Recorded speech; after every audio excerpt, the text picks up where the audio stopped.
if you could please. The September 30th meeting of the Transportation and Infrastructure Committee. So if you could please make your way to your seats.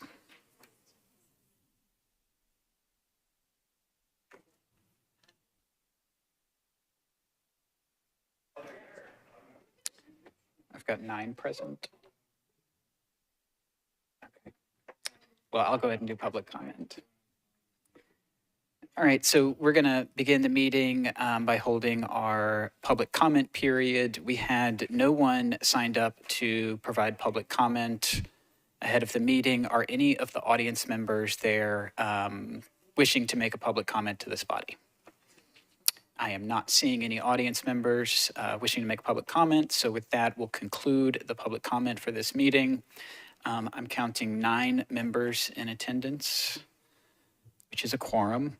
And as of now, y'all, I have everything except committee item 1, RS 2024-745 on a proposed consent agenda. So everything except committee item 1, RS 2024-745 is on a proposed consent agenda. Are there any other items that need to come off of the consent agenda for discussion, questions, comments, anything like that? We're going to give just a second for folks to review that list. Oh, we got a letter to withdraw on committee item 9, so we will need to remove that from the consent. I print these off before the letters get attached, and so item 2 has been requested to be pulled from consent. Anything further?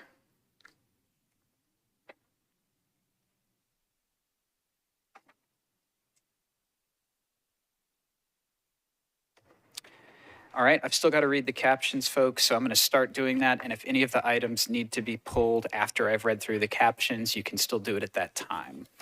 So on the proposed consent agenda, we have committee item 3. This is RS 2024-764 by Benedict, Porterfield, Gamble, and Parker.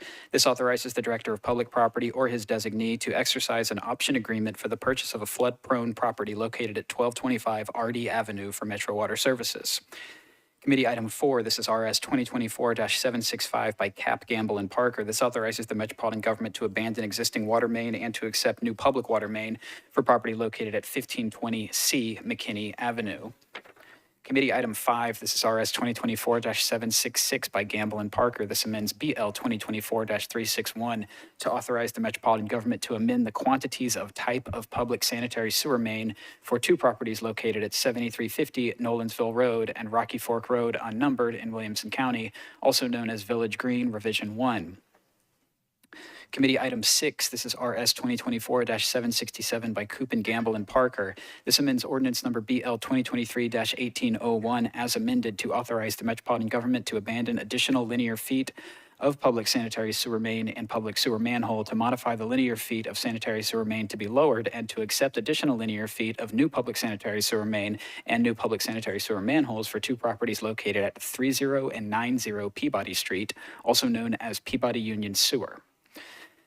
Committee item 7, this is RS 2024-768. This amends ordinance BL 2024-243 to authorize the Metropolitan government to modify the abandonment of existing sewer mains, sewer manholes, and easements, and to accept new public sewer mains, new and rehabilitated public sewer manholes, and easements for 2 properties located at 109 9th Avenue North and 900 Broadway, also known as Christ Church Cathedral. Committee item 8, this is RS 2024-769 by Toombs, Gamble, and Parker. This amends ordinance BL 2024-171 to authorize the Metropolitan government to abandon sanitary sewer mains and sanitary sewer manholes for 3 properties located at 2111, 2115, and 2151 West Summit Avenue, also known as Summit View, Revision 1 development. All right, having heard the captions for everything on our proposed consent agenda, does anything further need to be removed from the proposed consent agenda for discussion, questions, comments, anything like that? All right, seeing none, could we get a motion and a second on All right, properly moved and seconded. Any discussion on our proposed consent agenda? All right, seeing none, all those in favor of the proposed consent agenda, please say aye. Any opposed? Any not voting? All right, I've got 11.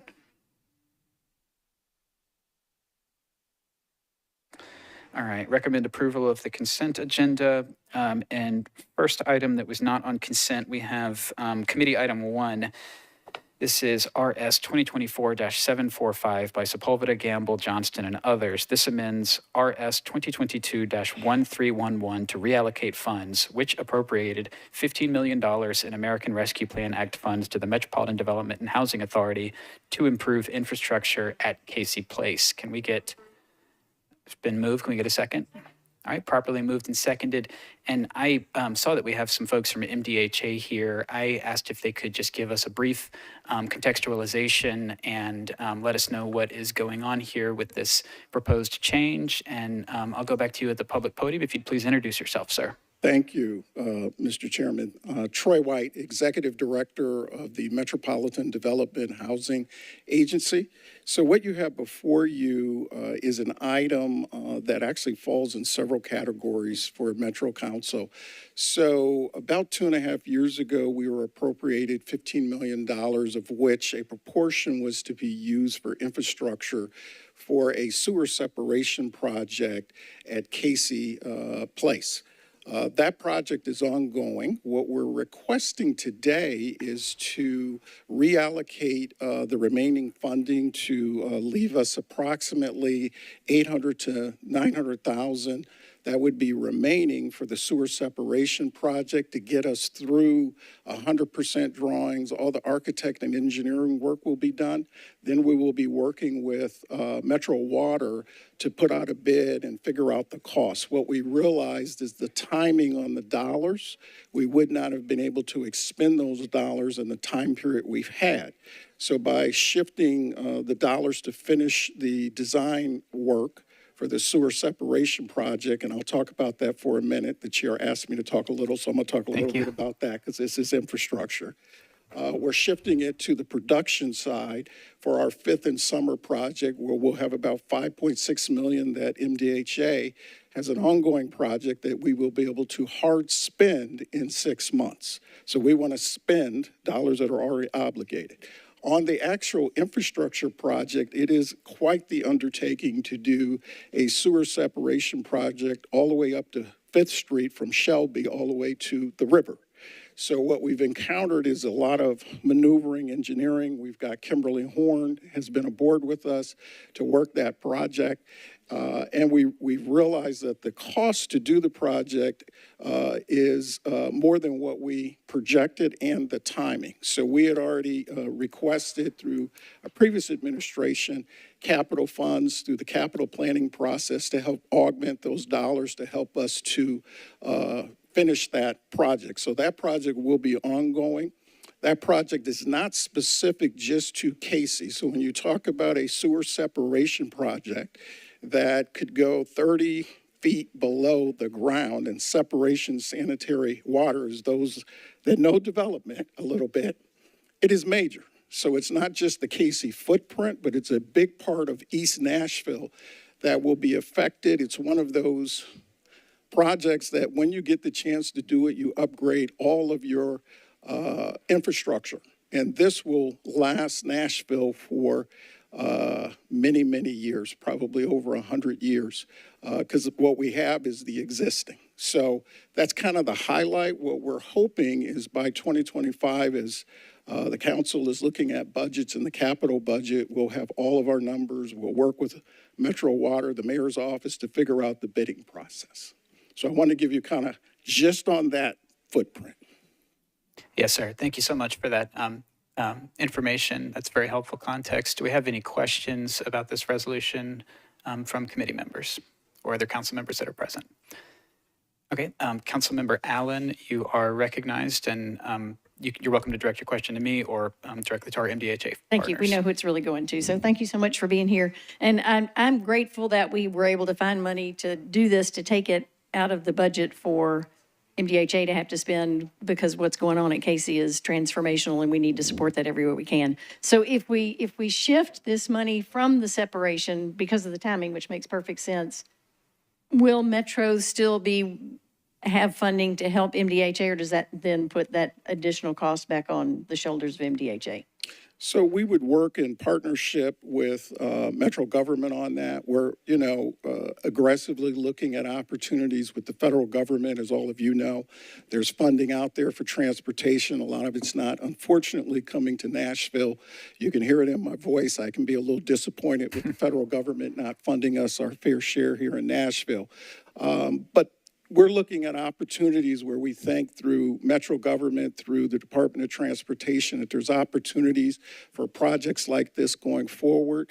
The switch, quite frankly, puts us in a position, the funding is already obligated.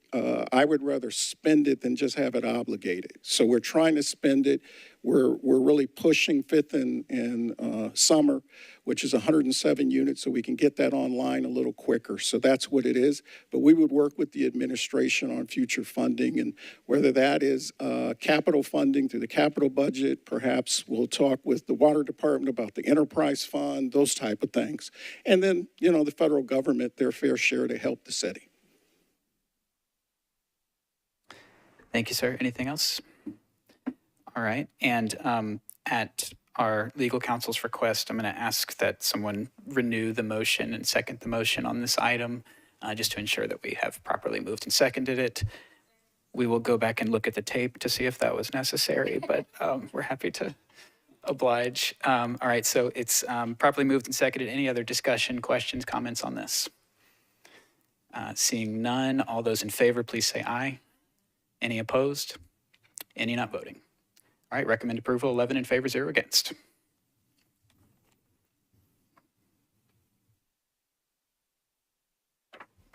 All right, next item that was not on consent, we have committee item 2. This is RS 2024-762 by Porterfield and Parker. This approves an interlocal agreement between the City of Belmead and the Metropolitan Government by and through NDOT for the redesign and reconstruction of traffic signalization equipment and the intersection at Harding Place and Belmead Boulevard. Can we get a motion and a second on this, please? All right, properly moved and seconded and noted. Is there any questions, discussion, comments on this? All right, I've got Evan Siegel and Alan in the queue. Councilmember Evan Siegel, you're recognized. Thank you, Chair. I was just wanting a little bit of background about the full scope of this, and also is TDOT involved, and what exactly are we looking at here? I know it needs done. I'm just curious. Excellent. We do have some folks from NDOT here. Mr. Purvis is there in the back. We may need to repeat the question. Mr. Purvis, we're on the resolution RS 2024-762, the interlocal agreement with Belmead regarding the intersection. So if you could please introduce yourself, and would you like Ms. Evan Siegel to repeat, Councilmember Evan Siegel to repeat the question? My apologies. Yes, if you could repeat the question, that would be helpful. Councilmember. Thank you. I was just curious, sort of the full scope of this, if TDOT is involved, sort of what, is it just updating the equipment? Just general background on it would be helpful. To introduce myself, I'm the council liaison for the Department of Transportation. From my understanding, it is just a partnership with Belmead to completely upgrade the lighting and traffic management signals at the intersection. My understanding is that we are managing the project, but Belmead is paying for it in its entirety.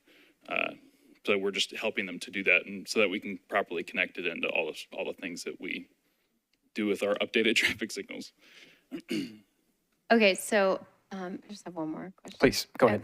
So just to make sure I understand, so it will be, let's assume transit passes, which I would like to assume is the case. It will be, it will work with all the new traffic signals, is that correct? Yes. Sorry, one more. Yeah, absolutely. That's what we're here for. And do we have to get TDOT permission to do this? Is it it's on a state road, or are we able just to update that on our own? I believe we need their permission, but typically if they're not paying, they allow us to do kind of what works. So. Thank you. Thank you, Councilmember. I had Councilmember Allen next. You are recognized. Thank you. This may be answered already. So I just was wondering about prioritization and what data showed that this intersection needed to be jumped into now. But I guess if we're not paying for it, that may answer that question. But if Mr. Purvis can just kind of talk about how this intersection got chosen, that'd be handy. Mr. Purvis. I believe it was brought forward to us by the city as a priority for them. I can double check on that. I'm not sure if it was prompted by us or by them, but considering it's a partnership, I imagine it's by them, considering they're paying for it as well. But I can double check and let you know. Thank you, sir. Any other questions, comments, discussion on this item? All right, seeing none, so we'll go to a vote. All those in favor of RS 2024-762, please say aye. Aye. Any opposed? Any not voting? All right, recommend approval, 11 in favor, 0 against, and 0 not voting. We have one item remaining. That is committee item 9. This is RS 2024-770 by Stiles, Gamble, and Parker. If it's being withdrawn, do I need to read the caption? Okay, I still need to read the caption. All right, amends ordinance number BL 2024-439 to authorize the Metropolitan government to accept additional public water and sanitary sewer mains, public sanitary sewer manholes and easements, to modify the previous acceptance of water main, and to update map and parcel information for 2 properties located at 1000 Century Farm Circle and Century Farm Circle Unnumbered, also known as Century Farms J Road, Revision 1. Can we get a motion and a second on this piece of legislation? All right, we've got a motion to withdraw in accordance with the letter from the lead sponsor, Councilmember Stiles. We discuss a motion to withdraw potentially, right? It's in the committees, it does not automatically end discussion. It can, but she's not here to do it. Understood. Well, is there any discussion on the motion to withdraw, which is supported by the lead sponsor's letter? Seeing none, all those in favor, I'm sorry, any further discussion on that? Okay. Seeing none, all those in favor of motion to withdraw, please say aye. Any opposed? Any not voting? All right, recommend withdrawal, 11 in favor, 0 against, and 0 not voting. So I have, for our chair report, I have one thing that I wanted to note, and that is that Wednesday, October 2nd, is Walk to School Day. This is a super duper, it's Wednesday. It's a super duper fun event. There's participating schools all over the county. There's always like 1 or 2 marquee schools where, they get news cameras and big crowds, but you should check and see if one of your neighborhood schools is participating, and it's a lot of fun to help the kids start their day with a nice walk. It looks like the weather's going to be very nice. If you need to know what schools are participating, check with David Brom with MNPS or the council staff also have that information. I see Councilmember Benedict. Thank you, Chair. So Inglewood Elementary and Dan Mills are having their walk to schools. I would love to join them both, but I have a broken toe. So any at-large members who are interested in doing that, I encourage you to come out to District 7 and participate. Thank you. Thank you, Councilmember. Any other comments on the wonderful Walk to School event, which is happening Wednesday, October 2nd? All right, seeing none, with that, we will conclude this meeting. Thank you.